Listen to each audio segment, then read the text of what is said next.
On today's show, we'll look back at Giancarlo Stanton and Gleyber Torres' 2022 season, and Aaron Judge flew to San Francisco, and everyone's going nuts, and we're going to talk about it, so get ready, because an all-new Locked On Yankees is next.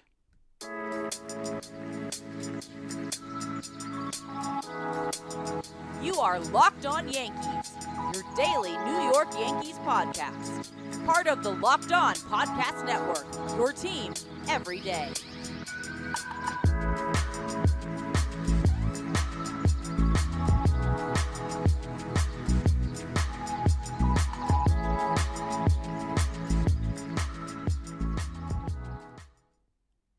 Happy Tuesday, Yankee fans, and welcome to Locked On Yankees, which is part of the Locked On Podcast Network, your team every day.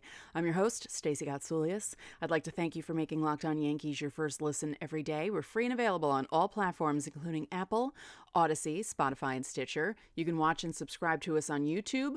Also hit the thumbs up button to like our videos and the bell so you're notified. And please keep commenting. I'm enjoying everyone's comments. You guys are really your tops. It's what British people say. I'm not British, but I said it anyway. So how's everyone doing? It's getting cold. Winter is coming. Not technically. We still have a month, but it's getting cold here in New York. Where I am in New York, we didn't get, 7 feet of snow like they got in Buffalo, but it's starting to get where I can feel, where is it? There we go. That window is not, insulated correctly. So when there's a slight breeze, I feel it. And when it's really cold out, I feel it a lot. So yeah, I'm not a fan of winter.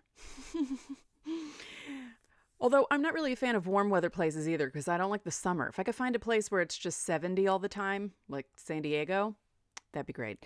So I keep doing too many thumbs up. What is going on with me? I'm like a dude, like a loser dude with, like greasy hair and a chain and stuff who gives the thumbs up too much. What is happening to me today? It's a weird Tuesday. So what are we doing? We're looking back at Giancarlo Stanton and Gleyber Torres' 2022. Giancarlo Stanton is in Egypt. What is it about Egypt being a destination for people? Because as I told you, I believe, on yesterday's show, Luis Severino is in Egypt as well. And sure, cool. Yeah. I mean, hell, if I had the money to go to places like Egypt, I would. I think one of the first places I need to go when I get money is Greece, because my dearly departed father would probably like for me to visit the homeland at some point in my life. So Giancarlo Stanton, let's look at the numbers. So this season, not great. He was injured a bit, only played 110 games. His WAR was 0.7. He had 31 home runs, which helped. His batting average was only .211. And actually, let's look at his split, because I was looking at the WPA because, obviously I want to look at the best games that he had. And we all know what the best game was. We all know the game in which he contributed the most in order to win the game. Think about it. It was toward the end of the season. It wasn't the biggest home run of the game historically, but it was the biggest home run of the game when it happened. Yes. We'll talk about that in a second. So batting average, 211, on-base percentage, 297, slugging, 462. That's his slash line. His OPS plus was 113. As I told you during Judge's show, Judge was at 211. 100 is average. So Stanton was at 113. His career OPS plus is 141. And his career batting average is 264. His career OBP is 354. And his career slugging is 537. So his numbers were way lower. So what went right for him? When he was playing, he was okay. He was still hitting the crap out of the ball. I mean, really, he hit, I think it was against the Blue Jays, he hit a ball that was an out that was 120 miles an hour, or around 120 miles an hour. He hits the ball with authority. And he hit the ball with authority on September 20th against the Pittsburgh Pirates when he hit that walk-off grand slam in the bottom of the ninth inning. That's the high WPA game for Giancarlo Stanton. As we all remember, Aaron Judge led off the inning with his 60th home run. Anthony Rizzo hit a double. Torres walked. Donaldson hit a single to load the bases. They put Peraza in to pinch run for Donaldson. Not that it mattered because Giancarlo Stanton hit that line drive. Home run. And the Yankees won. The Yankees were down 8-4 going into that inning. And I remember when Judge hit the home run thinking, cool, he got 60 out of the way. It's 8-5. Okay, that's fine. And then Rizzo right away, was like, no, I'm going to hit a double. Well, let's go. I'm going to hit a double. And Gleyber walks, the single by Donaldson. And then Giancarlo Stanton. Unbelievable. Now, his second highest WPA game, well, the first one, let's say, 0.563. And as I explained, a change of +1 or -1 would indicate one win added or lost. So he added half a win with that home run. His second best game by WPA was on May 12th against the Chicago White Sox. It was a 15-7 game. He hit 2 home runs that game. So yeah, that helped. And I'm seeing there was one loss in his top 5 WPA games. It was that 5-4 loss to the Red Sox on July 15th in 11 innings. That was an annoying game, if I remember correctly. He had a home run in that game. Actually, he had a home run in at least one home run in his top 12 WPA games, and he had 2 in that May 12th game. So in 452 plate appearances, he had 78 runs batted in. Obviously, he drove himself in the most. 31 times. He drove in himself the most. He drove in Aaron Judge 17 times, DJ LeMahieu 9 times, Anthony Rizzo 7 times, Josh Donaldson 2 times. He was driven in by Josh Donaldson 4 times, Isaiah Kiner-Falefa 4 times, Matt Carpenter 4 times, and Oswaldo Cabrera 3 times. Pretty cool. The Yankees were 69-41 when he appeared in games, and they were 67-36 when he started. His longest hitting streak was 9 games. His longest on-base streak was 11 games. Most games without a home run. He went 17 games without a home run. And the most games without... why can't I say this? Most games without an RBI, 11 games. So yeah, it wasn't a great year for Giancarlo Stanton. The injury didn't help. And going by that record that the Yankees had when he was in games, and I said it during the season, he's a big part of that offense. And having him in there is really big for the team. And when he's not in there, it's a problem. It's a problem. So he needs to make sure that he doesn't injure himself again. Because when he doesn't injure himself, he's really helpful. And, it helps the offense a lot to have that big dude in the lineup hitting the snot out of the ball. And the Yankees might really need him, but we're not going to talk about that till segment 3. In a moment, we're going to talk about Gleyber Torres and how he did this season. And, for him, it was kind of like an up and down year. But when he was on, he was really good. And I joked toward the end of the season that I think because his son got older and he was getting more sleep that he was actually able to play better. I don't know if that's true, but it could be. It could be a reason why he wasn't playing so well. Babies are hard work. And, I know people always think about the woman taking care of the baby, but if the baby starts crying, I'm sure the husband hears the baby as well. So he also gets woken up when the baby has to be fed every 2 hours. So Yeah, I think this season might be a little better for Gleyber. He might be getting more sleep. So in a moment, we are going to be discussing Mr. Torres. But first, BetOnline is your number one source for sports betting info, stats, news, and analysis. Get the latest odds and trends for every professional and amateur league out there, from football to basketball to soccer and esports. We've got it all at betonline.net. You can bet on the Giants and Cowboys on Thanksgiving.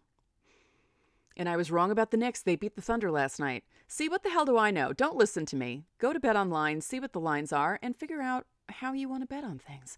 They're the fastest and easiest way to get your betting fix. So head to the website today or use your mobile device to learn more. BetOnline, where the game starts.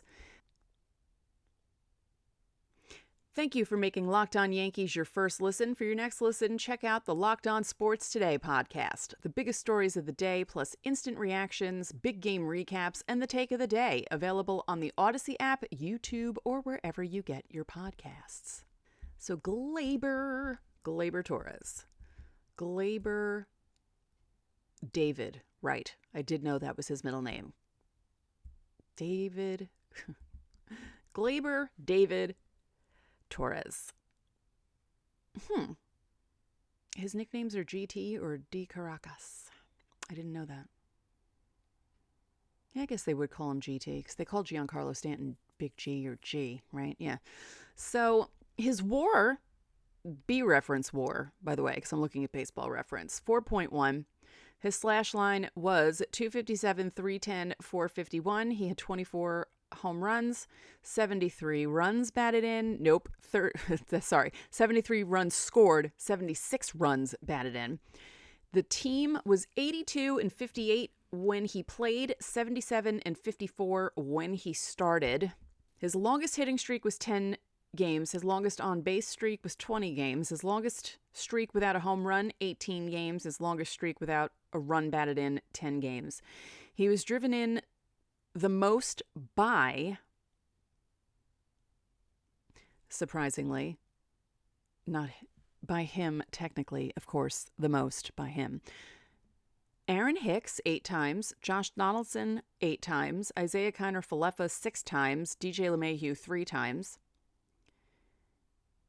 He drove in Aaron Judge 15 times, DJ LeMahieu 9 times, Anthony Rizzo 8 times, Tim Locastro 4 times. Yeah, so those 76 runs batted in came in 572 plate appearances. And let's see, the average Major League Baseball player with 572 plate appearances had 62 runs batted in, so he's above average there, so pretty good. So his highest game by WPA was May 2nd against Toronto. In Toronto, Yankees won 3-2, and his WPA that game was 0.550. So again, half a win for him. He played the whole game. He had a home run, 3 runs batted in, 2 hits overall. And I'm trying to remember what happened in this game because it feels like May 2nd was so long ago that Chad Green got the save in this game. So, yeah, that feels like 3 seasons ago. And Jordan Montgomery started it for the Yankees. Yeah. Now let's see. Torres hit his home run off Ross Stripling in the top of the 4th, gave the Yankees a 2-0 lead. And if I recall correctly, yes, that's right. Top of the 9th, game is tied 2-2. And Gleyber Torres drove in Tim Locastro on a single against Garcia, put the Yankees up 3-2, and then Chad Green came in and got a 1-2-3 inning in the bottom of the 9th to win that game. So yeah, that was Gleyber Torres' best game by WPA. And his second best by WPA was against Boston. In Boston on September 14th, the Yankees won that game 5-3. He was 4 for 5 in that game with a double, 2 runs batted in. And his top 7 WPA games, the Yankees won. but he didn't have home runs in his number 2, 3, or 4. But, as I said, against Boston, he had 2 runs batted in. In his third best against Cleveland, he had 1 run batted in. And again against Boston on September 13th, in a 7-6 win, he had 3 runs batted in. Yeah. Now let's just see for kicks what his worst WPA game was. August 9th against Seattle, the Yankees lost that game 1-0. Yeah, that was a bad game for everyone. If I looked at everyone's worst game, that might be it, because 1-0, he was 0 for 5 in that game, but only 1 strikeout. So, he was making contact at least in the 4 other at-bats in which he, didn't do anything. And the Yankees lost that game. Yeah, that was the 13-inning game. Yeah, that was a bad game for everyone, not just Gleyber. But yeah, Gleyber was kind of up and down this season. And, Gleyber Torres is the type of player who, when he's doing well, he looks better at the plate. But when he's doing badly at the plate and he's just swinging away and, he falls. Well, he falls over the plate a lot, but he tends to do it a lot more when he's not hitting. And it's just, it's more of a mechanical thing with him. And once he gets it down and realizes what's not working for him and he starts hitting the ball, it's just so much more fun watching that Gleyber Torres. And I know that he is, well, it's the off season, so they're going to speculate on things, but there are a lot of pundits who believe that he might be a trade chip, that people might want to take. And I really want the Yankees to take a chance with Gleyber. He's still young. We always joked about it. Gleyber Torres is 22 years old. Well, he's 25 now. He's turning 26 in a few weeks. December 13th. So, yeah, he's not 22 anymore. But 26 is not old. He's still not really, that's still not your prime in baseball. I feel like 27, that's the year. I know in rock and roll, there's the curse of 27. A lot of people died at 27. But I feel like baseball 27 is that year where things really start happening for certain players. And I feel like the Yankees shouldn't get rid of Gleyber Torres. I feel like that could be a bad thing. Let me know if you agree with me on that. So in a moment, we're going to talk about Aaron Judge going to San Francisco and everyone freaking out because it's the off season and that's all people can do in the off season is freak out. But first, so Judge is in San Francisco. He was meeting with the Giants today, and John Morosi from MLB Network was reporting on everything. And Judge is also going out to that part of the country because he's from there, which is kind of what the Giants are putting in their pitch. We're the team that made you fall in love with baseball. You grew up watching Barry Bonds. You can be like Barry Bonds. And, your hometown fans can cheer for you. Forget New York. And, if he feels like maybe he wants to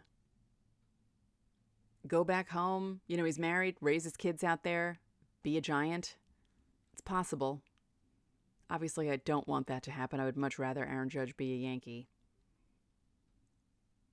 But it is possible. Morosi said, and this is from KNBR's Twitter, "My understanding is this meeting is still going on." That was at 3:21 p.m.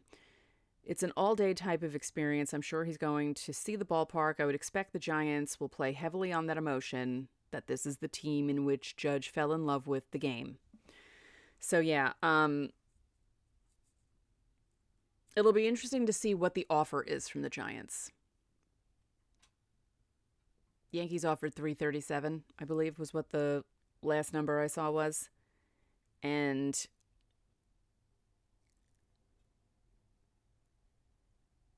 I don't know. Oof, God.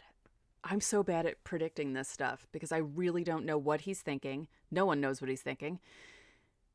Does he go back to the hometown and be the hometown hero and spend the second half of his career, you know, near his hometown? He got married. Maybe he wants to start having a family and raise his kids there instead of in New York, and he has every right to do that.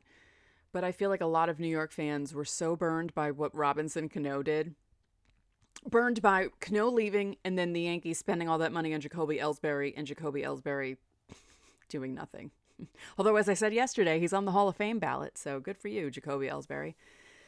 So, we can't predict what's going to happen. I'm just, this is going to be devastating if Judge leaves. That's I said it on the show when I spoke about his 2022 season. That's a big hole to fill, not just because of his size, but because of his presence in the lineup, his presence in the outfield, his presence in the clubhouse. And yeah, the Yankees need to do whatever they can to keep him here. And hey, if they do, and he still chooses the Giants, it's his right to do that. I'm not going to be angry with him for making a decision that he thinks is going to be better for him and his family. You can't really be mad at that. You can be disappointed. You just can't be mad at him for that. Does that make sense? I understand wanting to be mad at these players for doing things like this, but they have every right to do it. He has every right to go wherever the heck he wants to go. But Aaron, for the love of God, please stay in New York.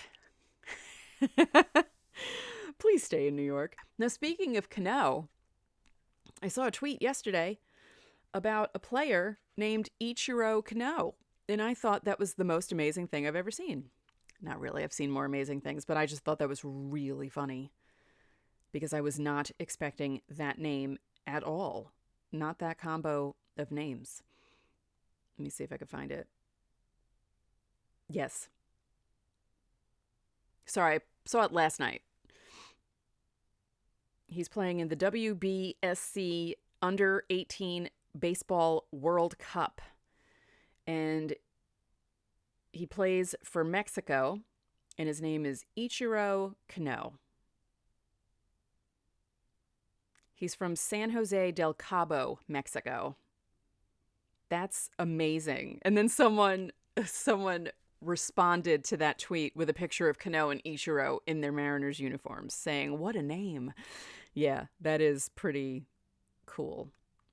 And did you know Ichiro Suzuki and Robinson Cano share a birthday? Obviously not the same date because Ichiro, I believe, he's a year older than me, right? So 1973. And Robinson Cano just turned 40. How old does that make you feel if you're around my age? Remember 22-year-old Robinson Cano coming up in 2005, in May of 2005? And it was a big deal when he came up. And yeah, that's crazy. That was the Tony Womack season. Baby Robinson Cano. Yeah. That's amazing. Ichiro Cano. What a name. I kind of feel the same way when I see Jeter Downs, just because his first name is Jeter and he plays for the Red Sox and they chant "Let's go Jeter" for him. That's got to be weird for them. That would be like the Yankees having a player whose first name was Ortiz and they were chanting "Let's go Ortiz." No. That would not fly. So, Giancarlo Stanton's 2022 was disappointing because of his injury, and he didn't really come back from it well. Obviously, the Pirates game was great, but overall, not that great. And, he's getting older in baseball years, and, health is going to play a part in how he does. But, 31 home runs in 110 games is pretty amazing. But, Rizzo was the same issue, injury prone toward the end, and 32 home runs. So if those two guys can get their stuff together injury wise and still keep hitting at least 30 home runs in the lineup, that would be really great if the Yankees lose Aaron Judge. And it would be really great if Gleyber Torres could add to his 24 home runs next season, maybe hit 27, maybe closer to 30. So then you'd have 3 guys in the lineup hitting 30 home runs. And if they don't have Aaron Judge in the lineup, Judge isn't going to hit 60 home runs again. I don't think. You could see him hit 40 if he goes on a big tear. But if you can get Rizzo, Stanton, and if the Yankees don't trade Gleyber away, if they can hit between 25 to 30 home runs, the 3 of them, average somewhere in there, it's pretty good for the lineup. And if other guys just start hitting the ball, that would be good for the lineup as well. So tomorrow we're going to look at a trio of pitchers and how they did in 2022. And no, I'm not going to tell you who it is because I want you to be surprised. I do not want to spoil it. And on Thursday, we will talk about what we're thankful for, and maybe we'll look at some games that happened in 2022 because the Yankees did have some exciting games in 2022. The season may not have ended the way we wanted it to. It didn't end the way anyone in Yankee Land wanted it to, but there were some fun games to watch during the regular season. So we'll talk about a few of them on Thursday for Thanksgiving. But for now, that's it for this episode of Locked On Yankees, which is part of the Locked On Podcast Network, your team every day. Remember, you can listen to this show in Apple Podcasts, Google Podcasts, Odyssey, Spotify, Stitcher, or anywhere else you get your podcasts. You can watch and subscribe to us on YouTube. Again, hit the thumbs up button to like our videos, comment on YouTube, and click the bell so you know when our videos go live. Once again, thank you for making Locked On Yankees your first listen today. For your second listen, check out the Locked On Sports Today podcast. From the games that matter the most to the biggest stories in sports, go beyond the scoreboard and behind the scenes with local experts and insights only Locked On can provide. Locked On Sports Today, available on this app, YouTube, or wherever you get your podcasts. One more thing, if you could be so kind, please rate the podcast and spread the word about this podcast to your fellow Yankee fans. We would really appreciate it. So, enjoy your Tuesday, and I will talk to you all tomorrow.